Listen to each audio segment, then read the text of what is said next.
Parece que agora está acontecendo. Vídeos de OVNIs foram mostrados ao Senado e os registros são realmente perturbadores. Acompanha com a gente no vídeo de hoje. Vídeos de OVNIs foram apresentados a um subcomitê do Senado dos Estados Unidos sobre possíveis ameaças de origem ainda desconhecida. Mas o que contém nesses registros? A audiência abordou fenômenos não identificados, mas será que alguma evidência foi encontrada? É o que vamos ver no vídeo de hoje. Eu sou Henrique Brasil e você está no canal Futuro Enigma. Nessa semana, terça-feira, dia 19 de novembro de 2024, o Senado dos Estados Unidos e um subcomitê se reuniram para ouvir os responsáveis por um escritório polêmico, o AARON. Esse escritório foi criado em resposta à pressão crescente do público e até mesmo dos próprios militares para saber mais sobre o que vem acontecendo nos céus americanos. Investigar os fenômenos inexplicáveis e objetos desconhecidos que insistem em cruzar o céu dos Estados Unidos. Os relatos são numerosos, objetos misteriosos que aparecem aqui e ali, desafiando explicações convencionais. E com tantos casos surgiu a necessidade de criar um núcleo de especialistas. E assim nasceu o AARON para tentar desvendar o que seriam esses estranhos visitantes aéreos desconhecidos. Nessa audiência apresentada pela senadora Kirsten Gillibrand, mostrava que eles queriam a aprovação da total transparência sobre esses assuntos. Gillibrand iniciou sua fala destacando a importância de trazer clareza e transparência ao público e mencionou o relatório mais recente publicado pelo AARON. Entre as revelações contidas no documento, uma se destacava que até o momento não havia qualquer evidência de que esses objetos misteriosos estivessem ligados a tecnologias da China ou da Rússia, de países estrangeiros. Ou seja, não eram então adversários internacionais controlando ou financiando esses orbes e outros fenômenos aéreos. O que mais poderia ser se não fosse isso? Até porque muitos dos avistamentos aconteceram sobre áreas sensíveis, como instalações nucleares e bases militares americanas. E o senador Ernest, também presente, fez algumas perguntas e pediu para o AARON respostas mais objetivas e concretas. Durante a audiência foi mencionado que foram feitas melhorias no sistema de pesquisa. Novos sensores mais precisos foram desenvolvidos e estão sendo utilizados e parcerias estratégicas foram firmadas com órgãos importantes como o FBI, NASA, aquela outra agência de 3 letras e outros escritórios governamentais. Até mesmo universidades e pesquisadores independentes uniram forças para enriquecer essas investigações. Os membros do AARON apresentaram gráficos que ajudavam a entender melhor os fenômenos que foram reportados. Primeiro foi explicado sobre as altitudes em que os avistamentos ocorreram com mais frequência. Segundo ele, isso está diretamente ligado também à sensibilidade dos sensores. Quanto mais avançados, mais eventos captam em determinadas faixas de altitude. Outro gráfico chamou a atenção ao categorizar os objetos que estão sendo investigados. A maior parte deles seriam balões, drones, pássaros, aviões e até mesmo satélites, mas haviam categorias também incomuns. Os orbes, representados por uma grande faixa azul, eram os mais avistados entre os objetos não convencionais. Também haviam luzes misteriosas, cilindros e os famosos triângulos, estes últimos representando cerca de 3% dos casos. A geografia dos avistamentos também trouxe algumas surpresas. O Japão, conhecido por ser uma área de muitos relatos, destacava-se no mapa. Já nos Estados Unidos, as costas leste e oeste eram os principais pontos de interesse, enquanto o centro do país parecia despertar menos curiosidade desses objetos. Em seguida, vídeos começaram a ser apresentados e tudo ficou ainda mais interessante. O primeiro deles, um caso intrigante que aconteceu na Costa Rica, mostrava um objeto misterioso voando a uma velocidade impressionante antes de mergulhar no mar. E o detalhe é que ele entra na água com a mesma velocidade que está voando sem sequer causar respingos ou atrito com o mar. O diretor do AARON comentou que estava lutando para que esse vídeo fosse então liberado, permitindo que especialistas externos pudessem também analisá-lo detalhadamente. Ele até mesmo enfatizou a importância de poder contar com mais especialistas, cientistas e estudantes para tentar desvendar o que realmente vem acontecendo e o que aconteceu no dia dessa gravação. Outro vídeo em destaque era o do Go Fast, um caso famoso entre os entusiastas de OVNIs. As imagens capturavam um objeto aparentemente voando a uma velocidade absurda também e muito próximo à superfície do mar, sendo rapidamente classificado como um objeto anômalo, ou seja, um OVNI. Afinal, não há tecnologia conhecida que permita tal comportamento.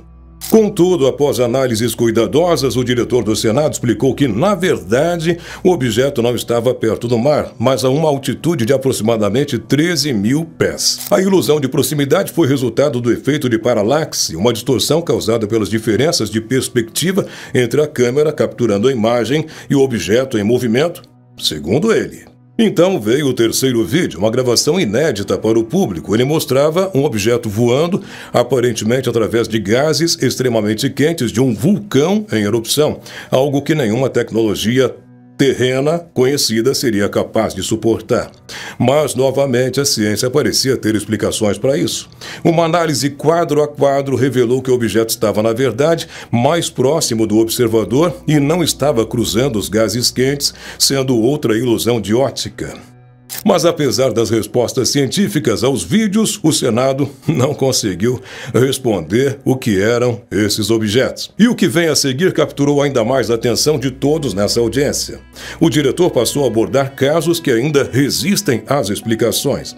Objetos que não se encaixam em categorias conhecidas, comportamentos que desafiam leis físicas estabelecidas e fenômenos para os quais, até agora, realmente não tem nenhuma resposta. Esses ele afirmou que são verdadeiros desafios. Em meio à audiência, o diretor do Arrow trouxe relatos que pareciam saídos de um filme de ficção científica, mas que estão sendo investigados como eventos reais. O primeiro caso chamou atenção por sua singularidade. Um policial, numa noite qualquer, avistou uma luz laranja à distância. Intrigado, decidiu se aproximar para tentar entender o que era aquilo. Enquanto caminhava, percebeu que a luz vinha de uma esfera negra, um orbe totalmente escuro, mas que emitia pulsos de luz laranja. Quando o policial chegou mais perto, o objeto fez algo surpreendente. Um movimento incomum e disparou em direção ao céu a uma velocidade inacreditável. Segundo o relato dele, não há drone, avião ou qualquer outra tecnologia conhecida capaz de se mover daquela forma. O policial estimou que o objeto tinha o tamanho de um carro popular, talvez até mesmo um pouco maior. Outro relato envolveu 2 aviões que estavam voando lado a lado. As tripulações estavam gravando vídeos uma da outra e um objeto pequeno e veloz cruzou o espaço entre as aeronaves, desaparecendo quase instantaneamente. Apesar dos esforços para analisar as imagens capturadas, a origem e a natureza do objeto continuam sem nenhuma explicação. Houve também o caso curioso de trabalhadores que, ao saírem de uma empresa, olharam para o céu e viram um objeto cilíndrico do tamanho de um avião que estava parado no ar. O objeto não estava apenas estacionado no céu, como também tinha luzes. Após algum tempo, ele se moveu e então desapareceu, deixando todo mundo de queixo caído. Enquanto apresentava esses relatos, o diretor da Arrow enfatizou os desafios enfrentados pelo escritório. Ele destacou a necessidade de mais sensores, tecnologia avançada e suporte para capturar metadados que possam ajudar a entender de fato esses eventos. Ele também falou sobre a importância de revisar casos anteriormente classificados. Muitos relatos, especialmente envolvendo balões, estavam ocultos sob camadas de sigilo, dificultando análises mais amplas. E essa audiência, então, revelou as engrenagens que dificultam o acesso à transparência. Uma das discussões mais intrigantes girou em torno do uso do FOIA, a ferramenta que permite ao público solicitar a desclassificação de documentos sigilosos. Muitos se perguntam por que algo aparentemente trivial como a captura de um balão seria tratado como um segredo de Estado. O diretor explicou que não é o balão em si que é sensível, mas os métodos utilizados para detectá-lo. Os Estados Unidos mantêm esses dados classificados para proteger suas tecnologias e táticas de potenciais adversários, como a China e a Rússia. Afinal, revelar como investigam anomalias poderia expor fraquezas ou dar vantagem a esses países, e por isso eles possuem essas dificuldades de conseguir certos arquivos e certos documentos.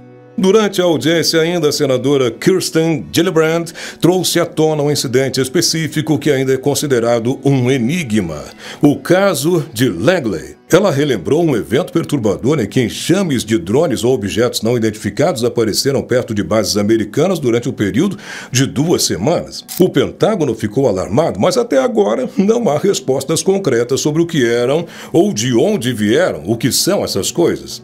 Gillibrand perguntou diretamente ao Arrow o que está sendo feito para resolver situações como essa. Kirkpatrick disse que a investigação está em andamento, mas o progresso é muito lento.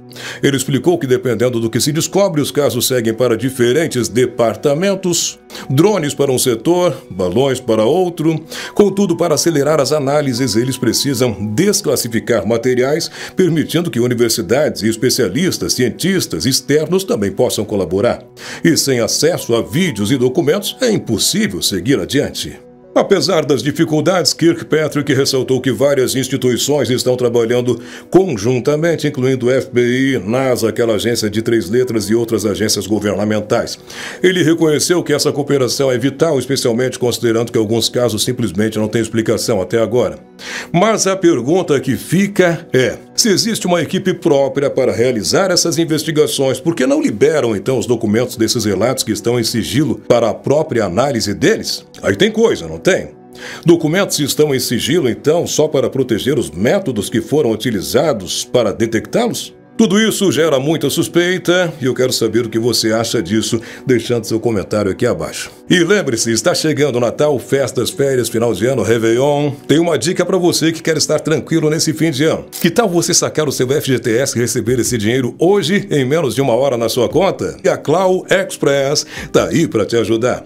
A Clau não cobra para fazer o seu atendimento e, tendo saldo, você pode solicitar o saque com eles e receber o valor na sua conta em poucos minutos, em menos de 1 hora, para usar então como você bem preferir. Além de ser a menor taxa do mercado, não tem burocracia, não tem consulta ao SPC ou Serasa para liberação, é tudo muito prático, rápido e ágil. A Clau Express é uma empresa confiável, com uma equipe super atenciosa e ágil, e já tem 7 anos de experiência e atualmente é especialista em antecipação de FGTS. Eles já liberaram mais de 100 milhões de reais em crédito, tornando-se uma referência em atendimento humanizado em todo o Brasil.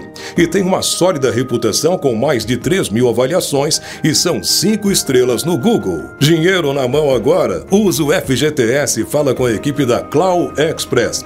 É só clicar no link aqui na descrição do vídeo e começar a conversar com o pessoal da Clau Express. Muito obrigado por ter assistido ao nosso vídeo até o final. Se você gostou, já vai deixando aí teu like, te inscreve no canal. Teu comentário é sempre muito bem-vindo, certo? E toda terça e sábado às 18 horas tem vídeo novo para você aqui no Futuro Enigma com seu amigo Henrique Brasil.